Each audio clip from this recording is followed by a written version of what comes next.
اللہ اس کی رسول کے خلاف جو جنگ لڑنے والے اللہ نے تو کہہ دیا کہ میں اور میرے رسول غالب ہوں گے اور تم لوگ سارے کے سارے بدلے ہو جاؤ گے. تمہارے شکست یقینی ہے اللہ اور اس کی رسول کی جیت ہوگی. بنی نذیر کی غداری کی وجہ سے ان کا یہ بیانات انجام ہوا کہ اللہ فرما رہا ہے هو الذي أخرج الذين كفروا من أهل الكتاب من ديارهم لأول الحشر. اللہ کی ذات وہ ہے جس نے اہل کتاب میں سے کفر کرنے والوں کو نکالا ان کی گھروں سے لشکر کے پہلے اجتماع کے موقع پر. اول الحشر کا یہ مطلب بھی ہو سکتا ہے.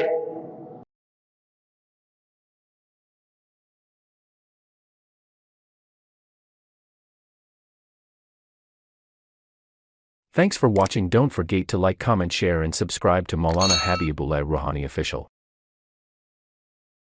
هو الذي أخرج الذين كفروا من أهل الكتاب من ديارهم لأول الحشر ما ظننتم أن يخرجوا وظنوا أنهم مانعتهم حصونهم من الله فأتاهم الله من حيث لم يحتسبوا وقذف في قلوبهم الرعب يخرجون بيوتهم بأيديهم وأيدي المؤمنين فاعتبروا الأبصار. صدق الله المولانا العظيم. میرے محترم دوستوں اور میرے بزرگوں، 5 بڑے مضمون خدا تعالیٰ کی تسبیح اور اللہ تعالیٰ کی تسبیح کرتے ہیں پورے کائنات کی تمام تر چیزیں. 200 نمبر ہے میرے دوستوں معاہدہ مدینہ. جب مدینہ کے یہودیوں کے ساتھ بنی نذیر اور دیگر قبیلوں کے ساتھ رسول مقبول صلی اللہ علیہ وسلم نے معاہدہ کیا تھا، ان لوگوں نے اس معاہدہ کو توڑ دی، عہد شکنی کی، جس کی بنیاد پر مسلمان ایک جگہ جمع ہو کر مسلمانوں کے لشکر بنی نذیر کے اوپر حملہ کر دیا. پھر بنی نذیر کے اوپر چڑھائی. یہ اول حشر تھے، یعنی سب سے پہلے مسلمانوں کی اجتماع. بنی نذیر کی پھر جلا وطنی، ان کو مدینہ سے نکال پھینک دی. پھر ان لوگوں کو کہہ دیا کہ تم اپنے مال و متا جتنے بھی اٹھا سکتے ہو وہ اٹھا کر لے کر یہاں سے نکل جاؤ. وہ اپنے ہاتھوں سے اپنے مال کے نقصان کیا، اپنے ہاتھوں سے اپنے باغوں کو خرابی کی، اپنے ہاتھوں سے اپنے مکانوں کو تباہ و برباد کر دیے. اب میرے دوستوں رسول مقبول صلی اللہ علیہ وسلم کی معاہدہ ہے مدینے میں کوئی بھی حملہ وار ہو تو اس صورت میں ہم سب مل کر یہودی ہو یا مسلمان سب مل کر کوئی کسی بھی قبیلہ سے ہو، کسی بھی قوم سے ہو، کہ کسی سے بھی تعلق رکھتا ہو، سب مل کر ایک ساتھ ان کے خلاف جنگ لڑیں گے اور کسی کو مدینہ کے اوپر حملہ کرنے کی اجازت نہیں ہوگی. اور اگر سب مل کر نہیں بھی لڑیں گے ان کی ساتھ نہیں دیں گے. لیکن یہ بنی نذیر والے ان کی 40 افراد مکے میں جا کے ابو سفیان کو جا کے کہہ دی کہ آپ لوگ مدینے میں جنگ کرنے کے لیے تیار ہو جاؤ مسلمانوں کے خلاف. ادھر سے رسول مقبول صلی اللہ علیہ وسلم کو دنیا سے ختم کرنے کے لیے عہد کر لی. ان لوگوں نے ایک سازش تیار کی ہے. اسی منصوبے کے تحت مکے والوں کو بھی کہہ دیا کہ تم لوگ یہاں حملہ کر لو، ہم تمہارے ساتھ دیں گے تاکہ یہ لوگ یہاں پر آ کے مسلمانوں کے اوپر حملہ کر دیں. اسی ظلم کی، اس جرم کی پاداش میں چڑھائی کا فیصلہ کر لیا کہ مسلمانوں کا لشکر اچانک ان پر حملہ ہوا اور ان کا محاصرہ کر لیا. انہوں نے گھبرا کر صلح کی درخواست کی. گفت و شنید کے بعد یہ فیصلہ ہوا کہ اگر یہ لوگ مدینہ سے نکل جانے پر آمادہ ہو گئے تو ان کی جانوں سے تعاوض نہیں کیا جائے گا. اور اس کے ساتھ یہودیوں کی یہ رعایت بھی دی گئی کہ وہ جاتے وقت جس قدر سامان اٹھا کر لے جا سکیں لے جائے. بنی نذیر نے یہ شرائط قبول کر لی اور اپنا ساز و سامان جس قدر اٹھا سکتے تھے لے کر چلے گئے. روایت میں آتی ہے کہ وہ مکانوں کی چھتیں اور دروازے بھی اکھاڑ کر لے گئے. البتہ ان کی زمینیں باغات وغیرہ رہ گئی جن کو حضور صلی اللہ علیہ وسلم نے اللہ کے حکم سے ان کا زیادہ تر حصہ مہاجرین نے تقسیم کر دیا. کیونکہ انصار مدینہ پر مہاجرین کا کافی بوجھ تھا. اس تقسیم سے مہاجرین بہت حد تک اپنے پاؤں پر کھڑے ہو گئے اور اس طرح انصار کا بوجھ بھی قدرے ہلکا ہو گیا.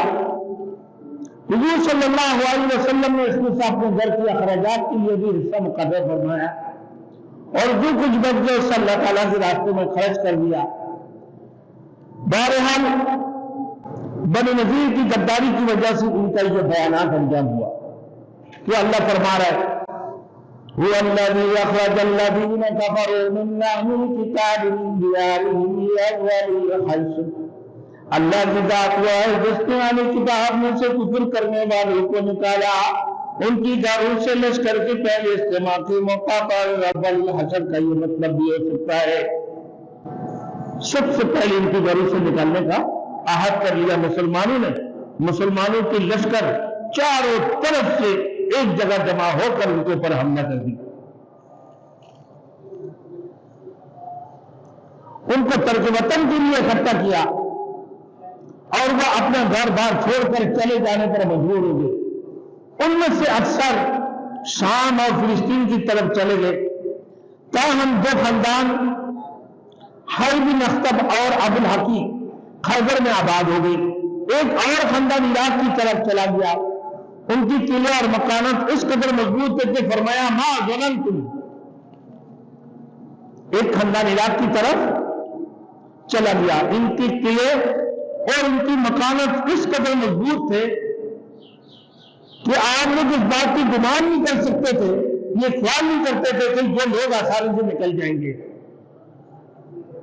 کیونکہ ان کے پاس ان کے قلعے اتنا مضبوط تھا اور ان کی مکانات اتنے مضبوط تھے کہ آپ یہ گمان نہیں کر سکتے تھے کہ یہاں سے یہ نکل جائیں گے.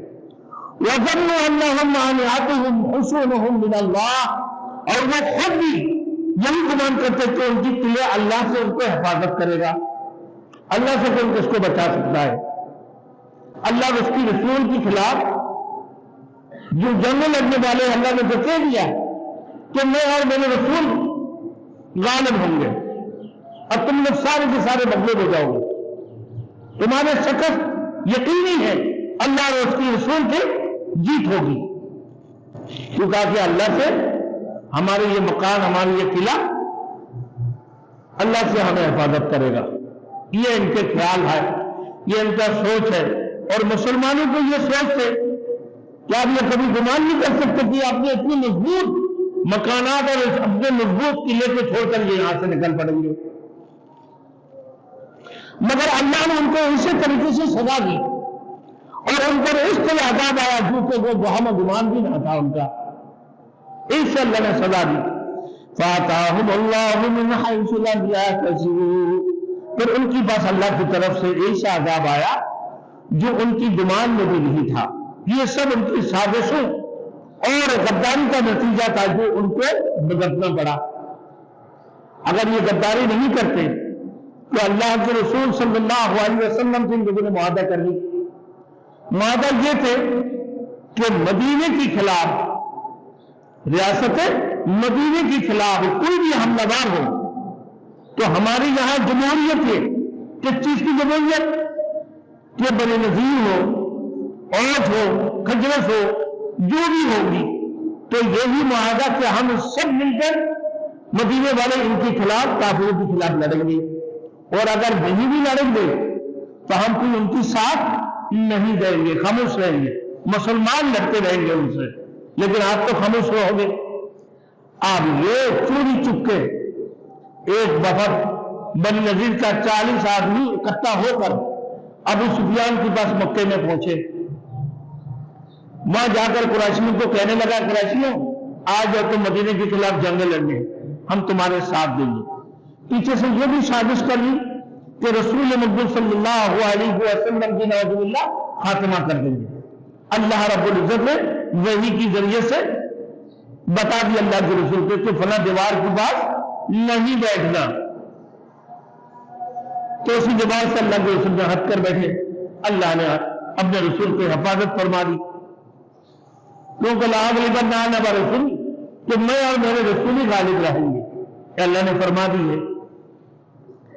آپ میرے دوستوں سارے مسلمان جب آپ سے کلی کی وجہ سے وعدہ خلافی کی ہے نا بھائی، یہ منافق وعدہ خلافی کی ہے، بس تمہیں تو اجازت دے دی، تم جس مذہب میں ہو، تم جس عقیدے میں ہو، تم اپنے دین پر رہنا، لیکن ہمارے مخالفت نہیں کرنا، نہ ہی مدینے کے اوپر بھی حملہ کرنے والے آئے تو ان کی ساتھ دو گے، بلکہ تم خاموش رہو گے یا پھر ہمارے ساتھ مل کر لڑو گے۔ آپ سے کمی کی ہے، یہ منافقت کی وجہ سے مسلمان ایک جگہ جمع ہوئے اور ایک دم سے ان کے اوپر حملہ کر دی اور ان کو جانے پر مدینے سے نکلنے پر مجبور کر دی۔ یہ اللہ کے حکم تھے، اللہ کی طرف سے ان کافر کو اللہ نے اپنے گھروں سے نکال دی، جس کو اول حشر کہتے ہیں۔ سب سے پہلے مسلمانوں کا اجتماع ہوا بنی نذیر کے خلاف، ہزاروں سال سے وہاں آباد تھے، یمن وغیرہ سے آ کر وہاں یہودی آباد ہو گئی۔ سریانی ان کی زبان تھے، عبرانی ان کی زبان تھے، یہ عرب میں رہ کر ہزاروں سال سے یہ عربی بولنے لگے۔ اب میرے دوستوں، پھر ان میں سے جو ایک خاندان اتنی مضبوط تھے جن کی قلعہ اور مکان بہت ہی مضبوط تھا کہ مسلمانوں کو بھی یہ گمان نہیں تھا کہ یہ یہاں سے اپنا مکان اور قلعے کو چھوڑ کر جائیں گے، اور ان کا بھی یہ گمان نہیں تھا کہ ہم اپنی ساری مکانات اور اپنی قلعے کو چھوڑ کر یہاں سے نکل جائیں گے۔ لیکن جب اللہ کی طرف سے عذاب آ جائے تو کچھ بچ سکتا ہے بھائی؟ بچنے کا کوئی راستہ نہیں ہے۔ اللہ جس کو بچا لے، جس کو پکڑ لے، اللہ کی طرف سے یہ حکم ہوا، اللہ نے انہیں پکڑ لی۔ ان کی ضلالت والی میرے دوستوں یہ ذلیل خوار ہوئے، اللہ نے ان کے اوپر عذاب نازل کر دی۔ یہ گمان بھی نہیں کر سکا من حیث لم یحتسبوا کہ کہاں سے اللہ کی عذاب آ چکے ان کے اوپر۔ یہ ان کا غداری کا نتیجہ تھا۔